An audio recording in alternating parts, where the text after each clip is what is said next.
Hey guys, welcome to another episode of the Robo Show. I'm your host, Robo Show, and just getting back from overseas. So this is my first show recording. I'm getting back, and besides doing a bunch of news media, but today I'm super excited because I got a guy on that I follow regularly. Love his stuff, love his content, and love who he is. McNamara, former unit member from the as he has it the premier hostage rescue unit. Everybody, most people listening to our audience probably knows who that is, but he also is the host of his own show, the University of Badassery, and he's written a couple of books I'll let him talk about. And my favorite thing that he does is basic dude stuff, because I think the world needs some more people with some basic dude stuff. So what's going on, brother? Hey, Chad, thanks for having me. I like your back drop there. Yeah, it's you got all the cool memorabilia, man. A couple of panels up there. Beautiful. Yep. Good stuff. Yeah, thanks for having me. It's a pleasure being here. So it's so one of the things I really want to talk about today is as I'm reading your bio and a couple of your books. I don't want to make sure you mention your books, but one of the things that I think you and I are aligned with, I think we could really talk about, and I think the listeners would appreciate, is our mentality of competition. Mm-hmm.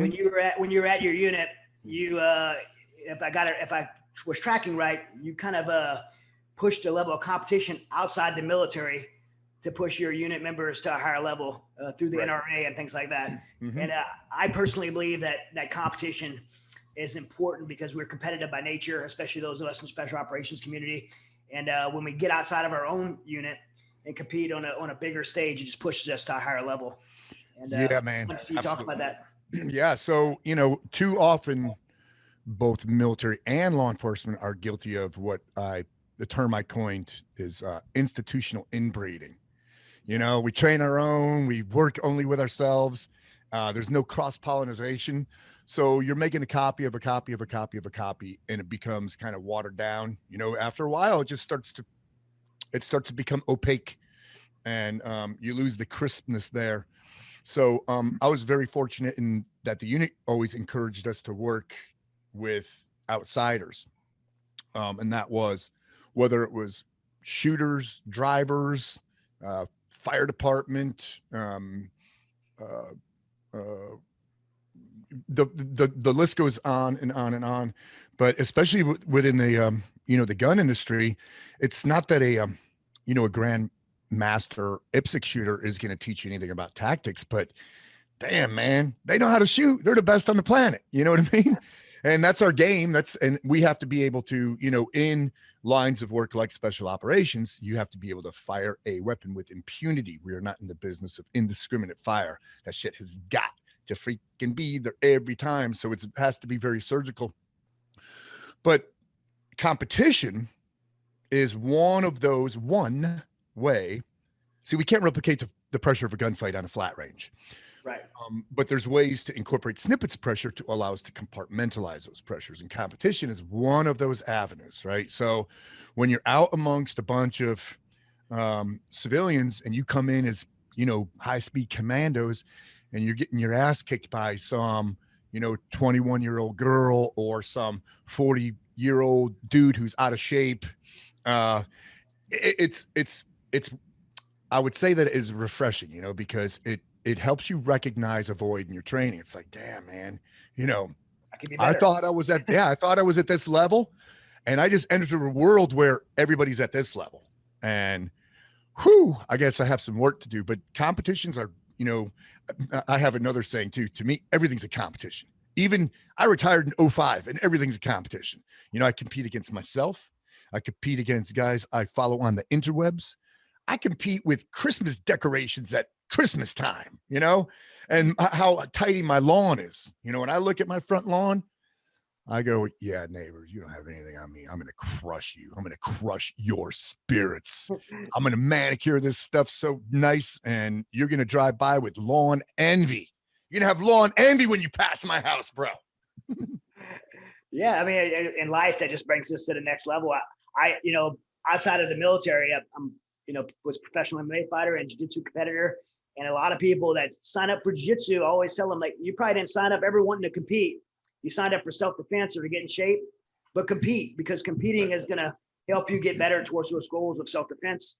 It's going to help you get better towards those goals of just getting in shape and self-confidence and all those things. Because when you go out and compete, you're going to test yourself amongst your peers. And for me, man, I can tell you that in competition, I've always, I've been competing since I was 5 years old. I'm 46 now. So just a lifetime of competition. I've learned so much about not only the martial art I train in Brazilian Jiu-Jitsu, but myself. It's really inspired me to be able to learn how to win and learn how to lose. And I have those losses in my life have really been the victories are great. I love winning. I'm super competitive like you. I'm the same thing. I'm like, my lawn has to be the best and everything. Mm-hmm. But it's those victories, while they were great, it's the losses that, like, when you get your butt kicked by a 21-year-old girl on the IPSC mm-hmm. range, or going into competition in jiu-jitsu and you're like, I'm going to win this tournament, no problem. And you lose. Like, man, those things have really challenged me to come to a better level as a jiu-jitsu competitor. And I can tell you, like, I think back on my military experience, and it's the same thing. And living in that, being a Force Recon Marine in a competition environment, one of the things I learned, it's kind of a saying that you probably have heard before, plus minus equals. Like, every time we go to the range, every time I step on the mats, plus minus equals, meaning I want to be around someone that's better than me, because they're going to push me to be better. I want to be around someone that I'm better than, because I'm going to be able to refine my skills, invest into them. It's going to make me sharper. And then someone that I'm equal to, because that person it's equal to, you're just going to kind of walk alongside each other. Next thing you know, you're sprinting. And have that, I have that when I'm training in the Marine Corps. On the mats when I train, I try to find someone that can kick their ass, or they kick my butt, or we're just going to push each other neck to neck. And in life, I want people in life that are doing better than me in life, and people that I can invest in, and people that are peer level to me. And so those attributes have really, pay dividends in my own life. Yeah, bingo. You hit so many key points right there. I love the plus minus equals thing. I've never heard that one before, so I'm going to use that, and I'm going to say that I invented it. Plus minus equals. No, just kidding. if it makes it if it's basic dude stuff, then that's right. Plus minus equals. I might have to write that on the board and point to the whiteboard. Plus minus equals. Basic dude stuff. Well, so the competition thing and winning and losing. I started competing in sport in high school as wrestling. So started kind of late, but freshman year in high school, and I sucked, bro. I sucked so bad. I'd never won anything. And then my in 10th grade, I sucked, but you know what I did? I won a couple matches. So now you feel it.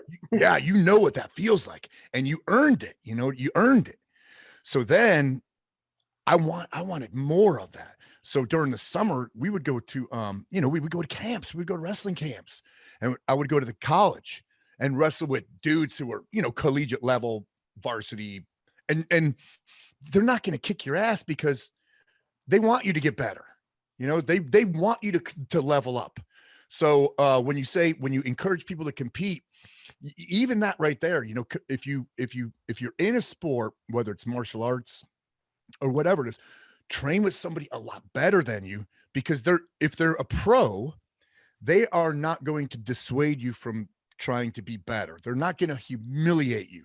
They want you to level up. So like these college kids, they were like, man, you're a high school student. You're coming over here. Good for you. We're going to teach you some. And so 11th grade, I had a winning record. And in my senior year, I could not be beaten, bro. I could not be beaten. Yep. But then again, after a few years in the Army, I started wrestling again. I started doing Muay Thai, got my ass kicked by a 135-pound Thai dude, and it was all in all good fun. It was in a ring, and he was a professional Muay Thai fighter. But I started wrestling again when I was in a job in Europe, and man, it was a game changer, because I was going up against guys who were silver medalists in the Olympics, and now they're wrestling for USARA, United States Army Europe. And it was like, well, here we go. This is what losing feels like again. but it's it's not losing because you weren't prepared. It's losing because this guy's just better, man. He's just better. It's not that he got lucky. you know, or that I aired. He's better. He put the work in, man. There's sweat equity there. You could feel it. You could feel it when you lock up with him. It's like boom. That happened to me when I fought Zach Makovsky for the Bellator title. I was undefeated in MMA and you know, for like almost 10 years. And you know, kind of get to where you feel like you're unbeatable. And I had the best camp. I was completely healthy, zero excuses to lose, and it was my first loss. And I walked away, and you know, people were like, everybody was interviewing me like, oh my gosh, like you were undefeated for like 10 years. You lost the fight. Like, how do you feel? And I'm like, I felt good. It didn't sting. It stung because I'm a competitor. Right. But the fact was I did my best, but I realized like as soon as he was better, at that moment he was better. And I'm like, it actually was a little bit of a satisfaction that I found someone that was another level. And while I had to, you know, eat the dirt that I lost the match, I'm like, okay, there is another level, and that means I could level up. And it really pushed me to take my training to another level and come back. And, you know, ended up, you know, what my last 2 fights in my career was, you know, I beat 2 really significant guys that were way younger than me. But, you know, I probably wouldn't have got those wins if I didn't have that loss, because it just pushed me. I'm like, okay, I don't have any excuses. I lost that match. He was better than me, but now I need to get back to the lab and humility, yeah. You know, and recognizing voids. It's so necessary. You know, I've competed national level in shooting events, and you know, when I was at the top of my game, I was, you know, on top of the food chain in the shooting world, and when you were working on a specific skill, let's say, you know, bullseye pistol or something like that, or running and gunning, and you think, man, I cannot be, nobody could beat me. But the other thing is, you know, you could have a bad day too. Shit could happen. You're like, damn it, man, you could fall on your freaking face. And but you have to be, you know, you have to exercise that humility. You've got to, you know, you can't make excuses about it. You go, well, I mean, that is freaking life right there, because it happens in MMA too, where a dude throws a freaking hook out of nowhere and the opponent doesn't see it. Boom, lights out. And he could have been getting his ass kicked, you know, the whole time. And all of a sudden he's done, you know, because it's the one that doesn't see that's going to hurt. The one you don't see that's going to hurt you, you know, it's going to jack you up. It's a fight. Yeah. So, you know, cause I don't know, like when you went in the Army, what inspired you and what was your journey? Kind of what's your story to go from being a young kid in the Army, like what you enlist as, all the way to go into the unit? Like what was your military journey there? So real quick, I think I was kind of like most guys. You know, because of the wrestling thing in high school, I realized that once I graduated, I almost said retired. Once I graduated from high school I wanted to join the military, but I didn't have a preference like a branch of service. I wanted to fast track to badassery. So I went to I interviewed each recruiter for all the services. And the Army at the time had the best answer, because they had 2 different things I could do. I could go Army Airborne Rangers, right? I could get a contract to Rangers and then, you know, go to Ranger school and stuff. But at the time too, they had the 18 X-ray program, Special Forces. So I was like, holy crap. Yeah, I'm in, you know, I'm out. That's what I want. Cause they had the coolest recruiting poster. Oh yeah. You know, a dude with camion and freaking rappel ropes and shit around his chest and all this. So I went through, you know, the 13 weeks infantry basic training, right to jump school. I got jacked up in jump school, hurt bad. I was hospitalized for a few months. And then right to the SF course, which and that was an eye opener, man. It's for a more mature soldier, you know, that type of training. You know, when you're 19 years old, you're dumber than a brick with a hole in it. You've got nothing to add. You've got nothing to you know, share when it comes to the life experience, right? Right. You have nothing, you know, and So I made it through the SF course by the skin of my teeth. I mean, I failed out of first phase once. I had to go back and do that. And that's the suck phase.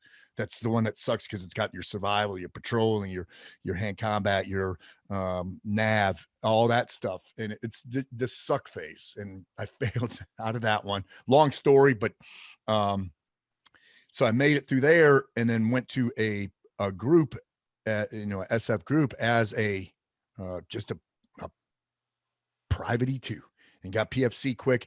And then I started racking up schools because I was ambitious. I wanted the next thing. What else is out there? So the next school I got was Combat Dive School. And then I reclassed and got a better MOS. I went from 18 Bravo to 18 Echo. and then I went to Halo School. So by the time I was 22, I already had 2 SF MOSs and I was both Halo and Combat Dive. And then I landed a couple really cool jobs, Cold War jobs. I was doing one where we were setting up networks for double agents out of Berlin, and then another one where I was spying on the Soviets in Soviet East Germany. But then now once again, the Cold War kind of dried up, it fizzled away. So what's the next step in this progression of life? Where do I go from here? And the only logical solution was to go to USASOC, to try to become a member of the unit. And I went to that selection and I failed. I failed so many schools in military. Most people think, oh man, you had the coolest career. You just must have been a total badass, like honor grad and everything. It's like, bro, I failed on my face so many times, but I failed out of a lot of schools. And but the thing is, I wanted it, so I needed to go back. Combat Dive School was another one I failed out of. But man, I went back and I avenged the shit out of that, and I kicked it right in its face. But I went back through selection again for the unit and made it, and I stayed there for 13 years until I retired with 22 years in. Right on. It's amazing. Yeah. Not too many better places to. Right. Yeah. But and then so 13 years, retired as sergeant major out of there. Yep. And then I started doing the entering the I entered corporate America for a few years. I was going to ask, did you do any contracting? No, it was contracting, but it was here in the States. Okay. So, but it was corporate America, and but I was kind of doing what I'm doing now, but they wanted like a team of like tactical instructors and all this crap. So I was still working for the man, and they just didn't get it, man. It was a struggle. They didn't get marketing or branding or any of that crap, none of it. And I was no pro either, but I'm working with dudes in the industry who are, and I'm taking lessons learned from them. And I'm already building up a solid Rolodex of names and places and ranges and all this. And for the love of Christ, man, I'm so fortunate that I got laid off 4 years into it, which was probably one of the scariest moments in my life. Right, because you come from the military, you're not used to getting laid off. No, yeah, and that's what I tell people. So you don't think about job security in the military. And even when I landed this job, it was all retired military dudes. So I wasn't thinking job security. That's not even it's I never crossed your it's mind. not it's not a front burner issue. You're not thinking about that. And then you get laid off and say, well, what do I do now? I'm not going to live off my military pension, So I sought out dudes who were doing crap on their own, that were very, that had a big name in like the tactical and gun industry, who were working for themselves, and kind of asked them permission for a backstop. Hey, if you have extra work, can you slide it my way? Each one of them said, absolutely, but do it on your own. So these guys kind of gave me permission. You know what I mean? I wasn't asking for permission and I didn't know I needed it, but they gave me permission. They said, bro, do the shit on your own. You're gonna freaking rock it. And damn, man, if I did, You did. Yeah. I mean, it took, after 10 years, I was top of the heap. I was top of the heap in the tactical trainers world in less than that, probably 7 years. Yeah, I mean, for years I've heard your name for many years in the shooting world and in tactic world and sports, like contract, like places to train. Yeah, so you've been kind of a staple name in the community. And you put out some good literature, some good books, tactical application of practical shooting. Yep. And the other one, Sentinel, I think is. Sentinel, yeah. How to be the agent in charge of your own executive protection detail. All right, guys, I want you to visit SaveOurAllies.org. What Save Our Allies is, it's an effort to rescue Americans and our allies that are still stuck in Afghanistan after the United States pullout. It began with me going to get my friend and his family, and it ended after me and 12 of my friends went there. It ended 10 days later where we ultimately got 12,000 people out. The mission continues. We're going to continue to rescue people. We're going to make sure that these people go from the home they lost to a new home and a new beginning with a new sense of hope. We need to support this effort.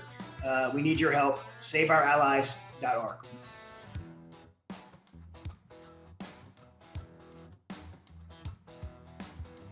Yeah, and I mean that's kind of becoming a bigger topic right now. I'm really good friends with Mike Glover. I don't know who Mike Glover is. Yep. Survival.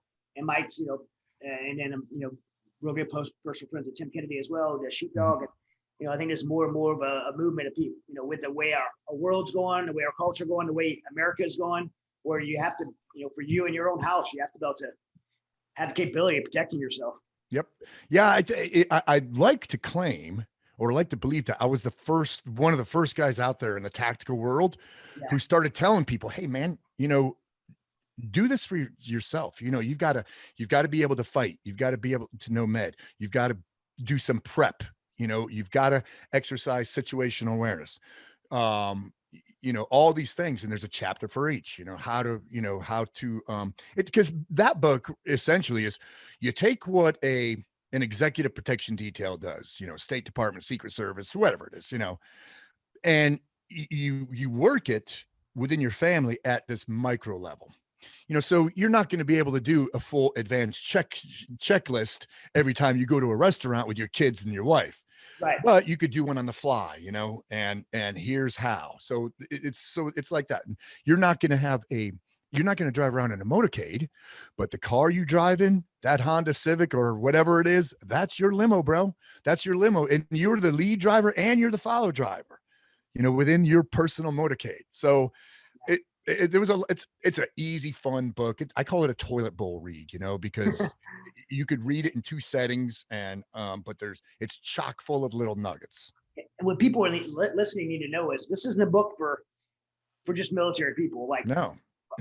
Man, I personally 1000% believe in what you're communicating, because where I live a little bit in the country. Mm-hmm. I know it would take, if I called 911 because someone's breaking my house, it would take them, if everything went right, 15 minutes to get to me. Right. Even if I lived in a city a little bit closer, it would take at least 8 minutes for the police to respond to me. Life or death situations is going to be in less than in a minute. Yep. So the American public and people in general cannot rely on police as much as we pro police and love police. We cannot rely on police protection as our safety net in our homes. And you have to be able to be prepared to protect yourself and your family. And I watch your lifestyle, and you and I have a lot in common because watching your driveway, making it happen, staying in shape. And I travel all over the world, and I was just overseas, running around overseas, on that Afghan. And I'm one of those guys like to sleep 8-9 hours a day, but for the last month I've been sleeping like 1-2 hours a day because of what I'm doing right now. Right. And but even with that, I'm like, I got my bands with me. I'm gonna force myself to get at least 30 minutes in because I want my body to be prepared because when things go down, I can't be like, hey, I wish I'd be in shape right now. Right. I wish I could breathe through this fight for my life. I want to be prepared. I'm always, I'm 46 years old now, but and I'm going to go one day because we can't get out of this life alive. But when I go, it's not going to be because I'm a participant in my own death because I wasn't prepared physically or able to fight and defend myself and my family. Yeah. And don't get prepared tomorrow. Be prepared yesterday. I've been putting out PSAs on, the interwebs for years and years, and I'm fortunate to have a pretty big footprint out there on several different platforms. And I've been putting out these PSAs for a long time. And what's fulfilling is like when the pandemic hits, for instance. So March of 20, the amount of thank yous I got from people who took heed to what I was saying and said, yeah, man, I had toilet paper and fuel, whatever. I had food. Same when our pipeline here in the Southeast, it was the biggest cyber attack in U.S. history. Barely heard about it on the news. Right. But so just a couple months ago, so the Southeast, our fuel lines went down. And once again, I had those same people saying, bro, thank you so much for telling me that my car should always be above 3/4 of a tank within the driveway, because I'm not worrying about gas today, where all these people driving around on E, they were stressing and there were cars stranded on the side of the road. Yeah. I'm not going to be one of those guys, and I'm not paranoid. The thing, we don't plan to fail, but we fail to plan. Yeah. And it doesn't take that much. It's not that much work, really. Forward thinking and intentionality and life. Mm-hmm. Hey, before we, because this isn't a super long show, but one thing I don't want to miss out on is basic dude stuff. Oh, thank you for that. Where'd you come in? Where'd you decide to do this? I love it. Like I'm turning everyone onto it too. Good. So I was end of 2019, just before the lockdown. That's when I gave birth to basic dude stuff. I'm sitting in my recliner in Ranger panties with a big glass of double bourbon and totally in the white, Cooper's color code. And my wife is shopping for appliances online because we had a couple just at the bed. And she goes, hey, I found this set of 4. And I'm looking at it. And I said, is it rated good? I said, just go ahead and buy it, So, and she said, yeah, we could have our friend who's a plumber install this and that. And I said, Rebecca, I can install that stuff. She goes, you can? I said, yeah, man. I said, Rebecca, now, hear me out. I can't build a house, but I could fix a house. I can't build a car, but I could fix a car. I could hunt it, kill it, eat it. I could do all of the things that dudes should be able to do. And I just kept playing with that. I can't do the like advanced. I could do, the dude stuff, not the advanced stuff, but the dude stuff for basic guys, all of it. And then I just kept playing with the words. And when it came out of my mouth, I said, I could do all of the basic dude stuff. And I went, oh my God. So, that epiphany moment. And I wrote it down. Yeah. I wrote it down in my notebook. And then I started saying, what should dudes know how to do? So orient a map, tie these knots, cook a meal, massage a knot out of your wife's back, tie a freaking double Windsor. But pretty soon I had 3 pages. I was like, holy crap. So I put it up on the interwebs the first time. And you could see the evolution because I try to make them funny now too. Yeah. Because here's the thing, and this was unintended. I had no idea where it would go, but little kids follow this. Little kids are big fans of basic dude stuff. Little kids all over the planet. I guarantee you, if I get on this, when I get on this after this thing, I'll have some messages from IG or something, and with a little kid showing me his basic dude stuff. That's awesome. So now, they need that. Yeah. So now I have to keep them clean. They have to be clean. Right. They have to be palatable. And I can't get in the weeds too much. I can't. There's some stuff that I do in basic dude stuff that is a little more advanced, but it's but I put it in there. You could do an advanced dude stuff. Yeah. I just say, you know what? This isn't. So the intent there is, you might know how to do this, but go learn how to do this thing.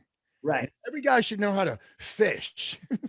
And then basic dude stuff is also basic dude stuff knows no gender, because it applies to people in general, but most of it is just, hey, be a good freaking human being, be a good steward of your planet. Learn. The more you learn, the less you have to count on others to help you do. And just learn the basic crap, because, kids nowadays, the Generation Zers, they've never been bored. They've always had electronics in their hands. Right. Yeah. So with us, when you're bored, you have to go invent to do, and you figure out how to, change a spark plug in the lawnmower because it's not firing right. And then, oh wait, I have to gap it too. I have to gap this spark plug. And, this piece of equipment needs a fuel mixture. And wait, I can make money with these things. I could do my neighbor's lawn and they'll pay me. Holy crap. But, so because we were bored, we invented crap to do. I have a stick. I have some rocks. I have a pile of dirt. Man, I have hours of entertainment right here. Hours. Yeah. Basic dude stuff is fun. I love it, man. I share it a lot. My wife, my boys, both my boys watch it. My wife watches it. Yep. Good. Pass it around. Yeah. Yep. I'm a fan. Hey, before we wrap up, can you tell everybody, like, point people to where you want them to go for Sure. find your books, listen to your podcast? Mm-hmm. Yeah. So most all of my stuff is linked right to my IG, which is at TMax Inc. Most everything there. So my link tree has everything in it, even my YouTube channel, because I do vlogs now. So my YouTube channel is Pat Mac YouTube channel, and the vlogs are very, very entertaining. They're very clean content. They're good, clean, family fun. They're not super long. They're between 18 and 23 minutes or something like that. But yeah, so at TMax Inc. TMACSINC. Yeah, that link tree, man, is awesome. I have the same thing on my IG and just Yep. keep it updated with whatever is current. And it's all there. So yeah, just follow Pat on Instagram, and we'll share it. We'll share the show on my Instagram too, and put a link for you, and all that stuff's in the link tree. Cool. Yeah, brother. Thanks so much for your time this morning. Bro, thank you for having me. When I'm done with this, I got to do some basic dude stuff. I got some pork on the Traeger downstairs. Right on. All right, brother. Thank you. Cool. All right, thanks for listening, everyone.